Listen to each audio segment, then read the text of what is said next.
A united industry can only be a productive industry. But we mustn't allow ourselves to let outside forces masquerade for what we do.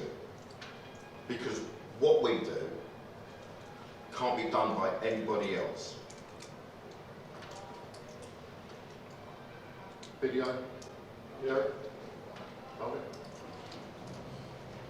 Motorists and manufacturers seem largely convinced that road patrol breakdown services work best and continue to miss the blindingly obvious that there is a superior alternative.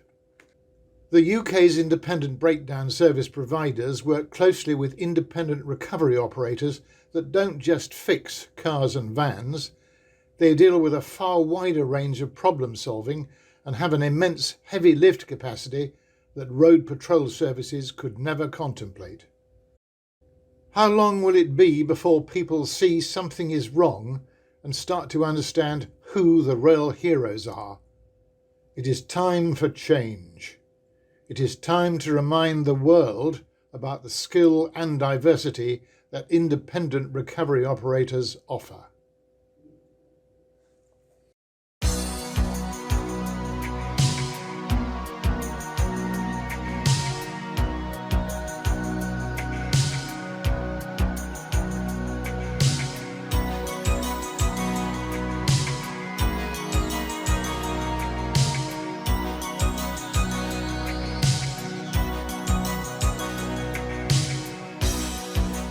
Who's gonna tell you when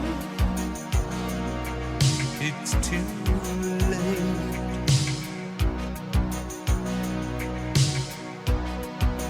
Who's gonna tell you things aren't so great?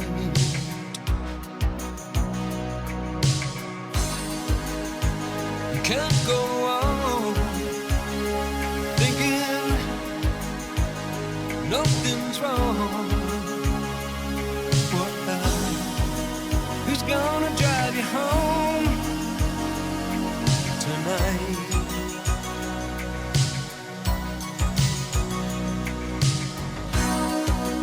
Who's gonna pick you up when you fall?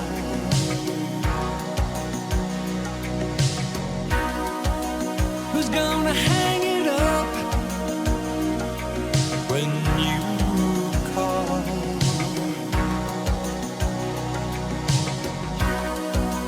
Who's gonna pay attention to your dreams?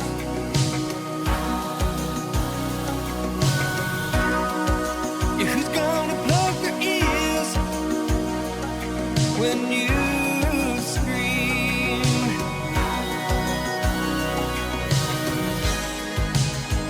You can't go on thinking nothing's wrong. Who's gonna drive you home tonight?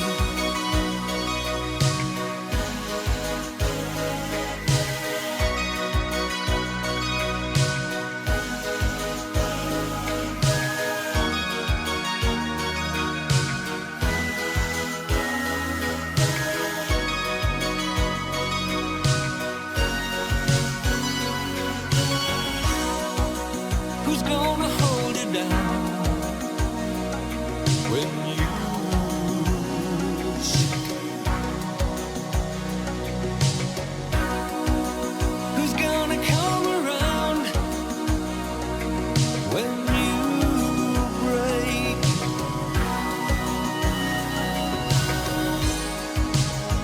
You can't go on thinking nothing's wrong.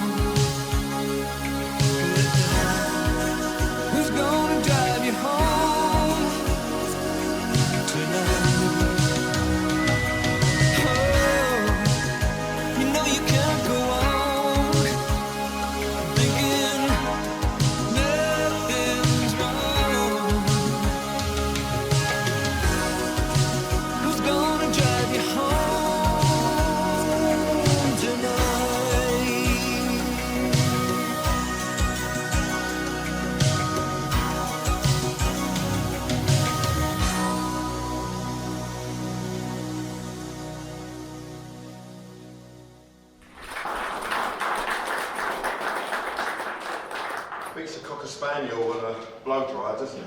Eh?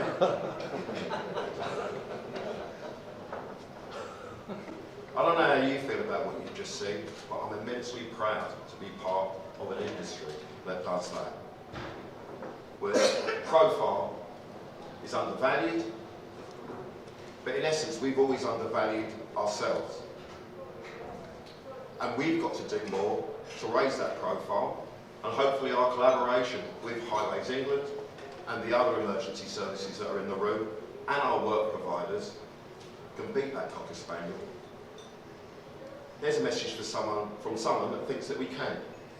I'd like to take this opportunity by video to say that I and my colleagues right the way across government have become increasingly aware of the enormous contribution that rescue and recovery industry makes to road safety and to our economy by helping to keep our roads moving.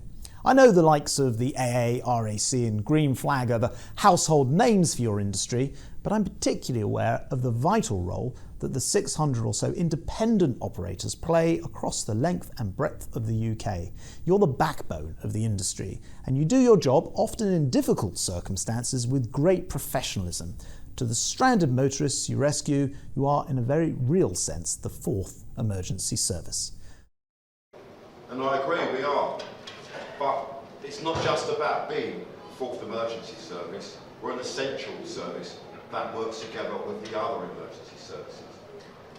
However, the challenges that we now face together, smart motorways, we're already working on them, but they are a challenge to how we operate and how we keep our people safe. The training involved in that, that's a vital part of what we do. Raising standards, raising people's awareness of the dangers that we're facing, and training our operatives to be able to go out and carry out those very dangerous tasks. Electric vehicles. You're going to see presentations of electric vehicles, but they are, again, a real challenge to how we design our vehicles, what we can carry, what we can do, and also the dangers of the electrics and the batteries that we will be facing at 3 o'clock in the morning, at 3 o'clock in the afternoon. It will be us at the front, leading the way, keeping the strategic road network clear. And the only way we can continue to do that is if, with generational changes that we are now facing, a lot of our operatives don't understand. I don't understand any of it, but we don't understand what we face, and so we've now got to bring new people into this industry. It shouldn't be something that you're stuck with being in the recovery industry. It should be a vocational choice.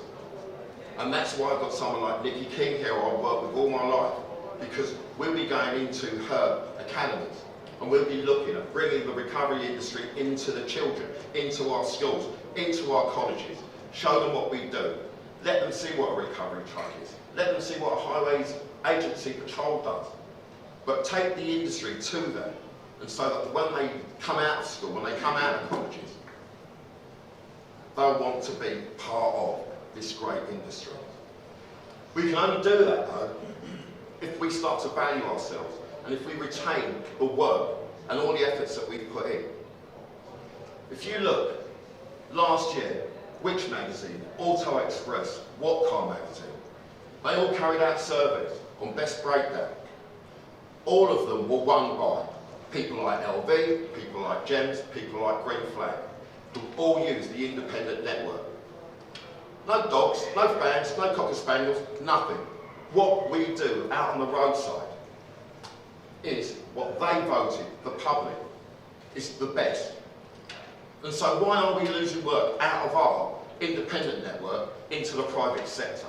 That's got to change, because if we're going to be economically viable in the future, we need to retain that work. And if these people, the public, think we're the best, we've got to start promoting ourselves as the best, profiling ourselves as the best, and being the best.